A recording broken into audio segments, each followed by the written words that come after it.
Bonjour les amis, j'espère que vous allez bien. De quoi on va parler dans cette Actu du Geek aujourd'hui? Eh bien, on va parler de la PS5, du firmware de la PS5 qui est apparu, de la RTX 3080 Ti qui pointe le bout de son nez. On va parler de The Last of Us 2 également. On va parler de LG, il y a eu des tests de fait sur le G1.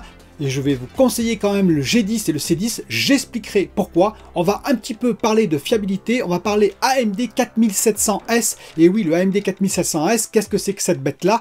Et on va parler aussi du hacking que subit Apple. A tout de suite.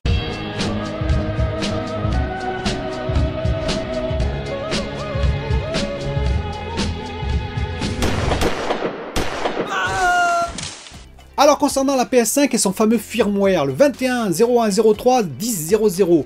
Bon, mais c'est la date en début et puis probablement que c'est la version majeure et mineure après.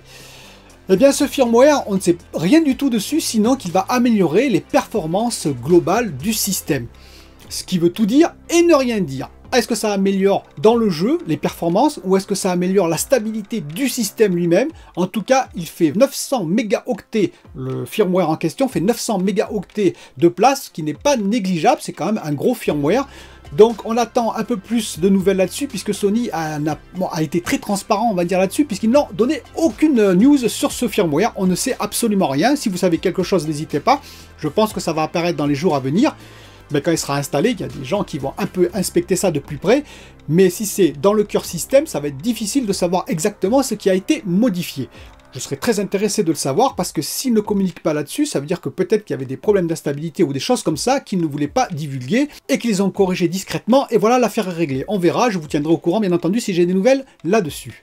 Côté Apple, vous avez vu que quand un sous-traitant a été hacké par des cybercriminels et qu'ils ont dérobé apparemment des informations confidentielles de Apple. Ils ont réclamé 50 millions de dollars, puis ça a disparu et maintenant ça revient, ils ne réclament plus que 20 millions de dollars. Ils sont assez généreux. Alors apparemment ils ont fait fuiter quelques informations et surtout ils détiendraient des informations importantes comme le nouveau logo Apple, comme les futures spécifications du MacBook Pro qui va venir, peut-être comme le M1+, en l'occurrence, la puce Apple, vous savez, M1+, qui va succéder à la M1, enfin, la version plus puissante du M1, de la puce M1. Bref, des informations que Apple ne voudrait pas voir divulguées.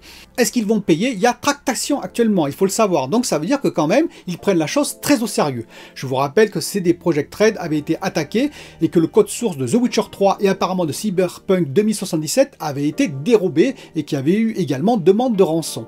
Bon ben voilà, c'est assez extraordinaire ce qui se passe actuellement. Hein. C'est un nouveau type de rançon qui est demandé vis-à-vis du code source des entreprises qui sont de plus en plus vulnérables parce qu'elles sont de plus en plus interconnectées avec le monde. Et malgré que vous mettiez des protections, firewall et tout ce que vous voulez, il y a toujours des pirates qui arrivent à hacker ça.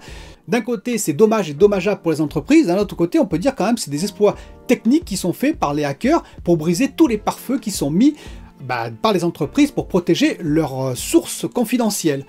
Donc on verra comment ça va tourner pour Apple, mais visiblement, comme il y a tractation, ça veut dire qu'effectivement, ils se sont bien fait dérober des informations confidentielles. Parlons rapidement de la RTX 3080 Ti les annonces devraient être faites le 18 mai, mais on connaît déjà le contenu, hein, c'est-à-dire qu'en cœur CUDA, en RT Core, en Tensor Core, en fréquence boost, etc., elle est quasiment l'équivalent de la RTX 3090.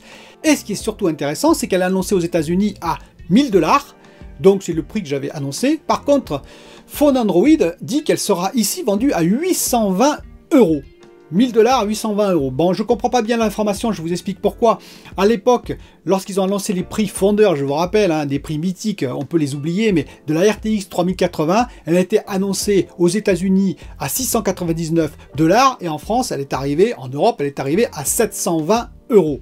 C'est-à-dire, il y a une petite augmentation de 20 € sur toutes les cartes. C'était pareil pour la RTX 3070 qui est à 499 $ et qui est passée à 520 €. Donc cette carte-là, si elle est à 1000 $ aux États-Unis ou 999 $, elle ne peut pas être à 820 €. Ou alors ils ont des informations qu'on ne connaît pas. Moi je dis qu'elle sera plutôt à 1020 €, ce qui me paraît beaucoup plus logique.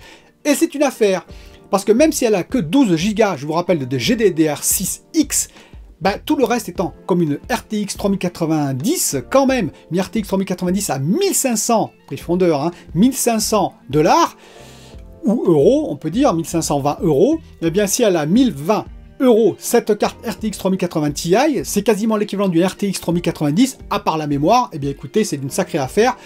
Même si, bon, 1000 $ ou 1000 €, bah, c'est pas donné à toutes les bourses. Moi, je vais voir si j'en capte une, mais j'en aurais pas vraiment l'utilité pour jouer en 1440p. Honnêtement, ce serait un peu du gâchis. En même temps, je me dis, ok, mais si je dois acheter par exemple une RTX 3060 Ti, elles sont toutes à plus de 1000 €. Vous avez bien entendu, plus de 1000 €. Sauf chez certains revendeurs, petits revendeurs, qui prennent moins de marge. Il y en a un qui m'a contacté pour me dire, il m'a pas contacté pour me vendre ses cartes, mais il m'a dit, moi je vends les cartes un peu moins chères que les autres en l'occurrence, ça veut dire je prends des marges un peu plus petites, même s'il a reconnu que les assembleurs, enfin que ceux qui créent les cartes graphiques en l'occurrence, avaient largement augmenté leurs marges. Ils profitaient ainsi de la pénurie et donc ça s'est prouvé. Et donc actuellement, une RTX 3060 Ti, vous la trouvez à 1000 € également. Donc entre une RTX 3060 Ti à 1000 € ou si vous arrivez à capter une RTX 3080 Ti au même prix, le choix est vite fait. Mais sinon, moi j'aurais préféré beaucoup une RTX 6800 XT par exemple, qui coûte beaucoup moins cher, ou alors une RTX 3070 m'aurait largement suffi. Alors information intéressante, un AMD 4700S est apparu. Des revendeurs chinois l'utiliseraient pour fabriquer des mini PC gamers. Il serait soudé directement sur la carte, ce qui est assez intéressant à noter. Pourquoi c'est intéressant à noter? Parce que ça ressemble étrangement à la puce, à l'APU de la Xbox Series X. Et en l'occurrence, ce qui se dit, c'est que comme la partie graphique qui représente 50%, je vous rappelle, de l'APU de la Xbox Series X ne marcherait pas, c'est-à-dire il y aurait de la défectivité par exemple sur cette partie-là, donc la partie graphique ne marcherait pas, mais que le CPU, lui, marcherait sur ces puces-là, elle serait revendue sous cette forme-là, c'est-à-dire AMD 4700S, qui servirait donc de CPU pour ces solutions-là, pour ces solutions de mini-PC, où on pourrait plugger, bien entendu, une carte graphique dessus. Comparé à un i7 9750H couplé à une RTX 2060, cette solution qui serait couplée, donc le AMD 4700S couplé à un RX 550 AMD, carte graphique, eh bien serait supérieure. Bon, c'est toujours intéressant de le noter. Voilà, donc c'est une information assez intéressante parce que ça veut dire que quand même AMD essaye au maximum de rentabiliser les pertes qu'ils ont sur les wafers en l'occurrence, parce qu'ils ont des pertes sur les wafers côté graphique, pas que graphique, mais côté graphique sur la PU de la Xbox Series X, qui est juste énorme, je vous rappelle, 360 mm2 la puce quand même sur les wafers, et donc ils rentabilisent en partie comme ça, en revendant toutes ces puces qui sont défectueuses que sur la partie graphique, à des revendeurs, par exemple ce revendeur chinois. Ça m'amène rapidement à la fiabilité, à une question d'un abonné qui m'a dit, voilà, j'ai mon Samsung qui est tombé au bout de 4 ans pour la deuxième fois en panne, enfin notre téléviseur au bout de 4 ans en panne, il me dit comment ça se fait, etc. Alors je vais très rapidement répondre, parce que j'ai déjà fait une émission là-dessus, mais la fiabilité, vous savez, les constructeurs, ce qu'ils font, c'est que chaque composant déjà est caractérisé, je vous l'ai expliqué, en température, accélération, vieillissement par la chaleur, plus le composant est testé à chaud, plus il vieillit vite, que ce soit les APU, les GPU, mais même les résistances, les condensateurs, tous les composants sont testés. Et ce que fait normalement le constructeur, l'assembleur de tous ces composants, Sony, LG, Samsung, bien entendu Xbox et j'en passe, eh bien ils testent ensuite leur solution intégrée, la solution complète, ils la testent pour qu'elle tienne au moins 5 ans. Minimum, c'est-à-dire grosso modo, il y a des gabarits, des études qui sont faites à température pour que ça tienne au moins 5 ans. Bah oui, 5 ans, parce que la garantie 5 ans, on peut la prendre, et ils seraient bien embêtés s'ils devaient tout récupérer, en l'occurrence la Xbox ou la PS5, et en plus ce serait une assez mauvaise image de marque si tout tombait en panne au bout de 2 ans et demi. Et donc en l'occurrence, normalement, les téléviseurs sont également garantis 5 ans, sauf que la qualification, ça se fait sur un nombre d'heures d'études. C'est-à-dire qu'on regarde entre le casual, ceux qui utilisent peu l'équipement, et celui qui l'utilise énormément, et on prend un point milieu.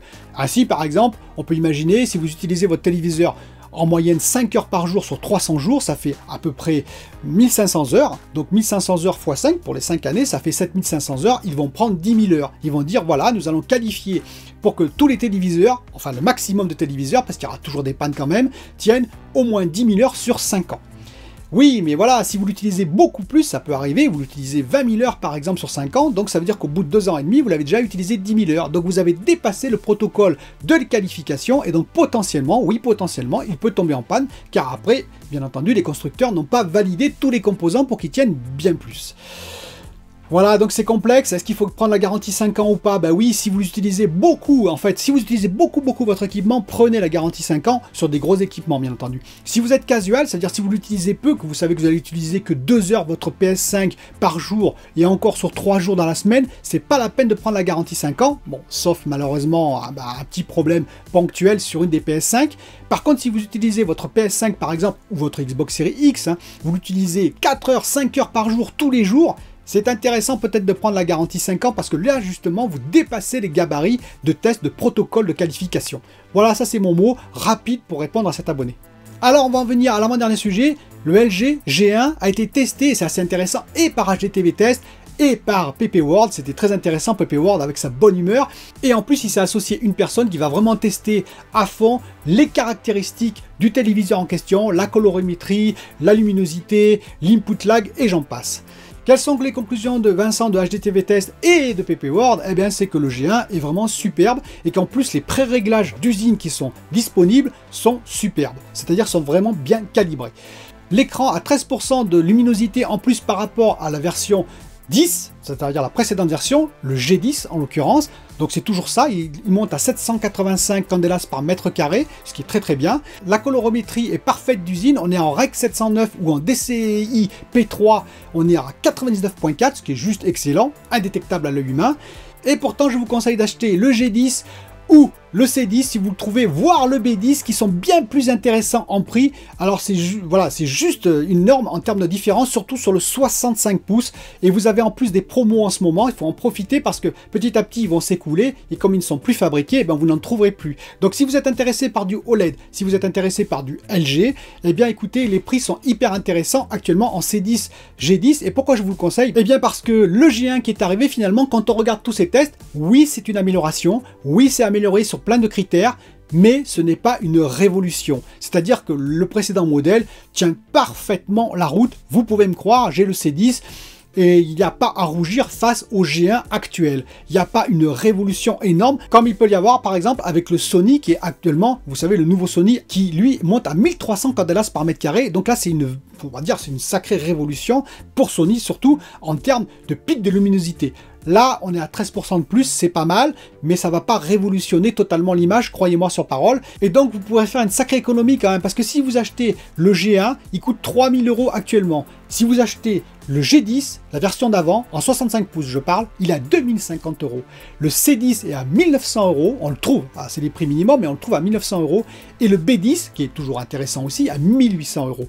Donc vous voyez qu'entre un G10, quand même un G10 et un G1, il y a 1000 € d'écart, ce qui est juste énorme. Donc je vous conseille sincèrement de chercher, si vous voulez du LG et du OLED, de chercher plutôt la version 10 que la version 1. On va finir par The Last of Us 2, le jeu qui a eu le plus de prix dans l'histoire des jeux. Effectivement, c'est tombé la nouvelle, c'est-à-dire qu'il a eu plus de 302 prix, utilisateurs, médias confondus, et donc il devance ainsi The Witcher 3 et également God of War.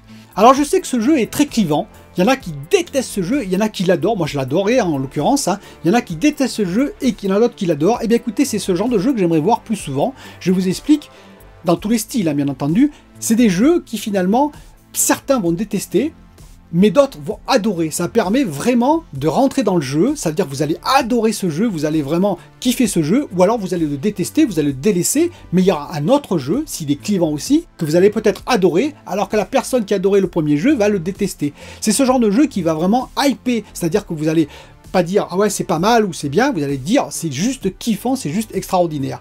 Et donc des jeux comme ça, j'aimerais bien qu'il y en ait plus qui apparaissent, donc je suis assez content qu'il ait eu ce prix. Il y a certains qui vont dire non c'est pas normal, etc. C'est pas grave, l'essentiel c'est que des jeux comme ça, de plus en plus il y en ait dans tous les différents styles et que vous trouviez, même si vous avez détesté The Last of Us 2, que vous trouviez eh bien, effectivement ce type de jeu pour vous, que peut-être moi je ne vais pas du tout aimer, mais que vous allez adorer. Voilà, c'est des jeux clivants qui me plaisent, c'est-à-dire pas forcément que ça, parce que sinon ça va devenir difficile. Il peut y avoir aussi des jeux un peu plus universels qui plaisent à tout le monde, c'est beaucoup plus difficile à atteindre cet objectif, mais des jeux clivants, au moins ça permet vraiment d'être, on va dire, hypé par le jeu à mort, ou alors de le détester, de le délaisser. On n'est pas dans la demi-teinte, on n'est pas dans la demi-mesure. Dites-moi vous ce que vous en pensez, j'attends vos commentaires nombreux et je vous dis à bientôt pour une autre vidéo. Salut la bande de nazes!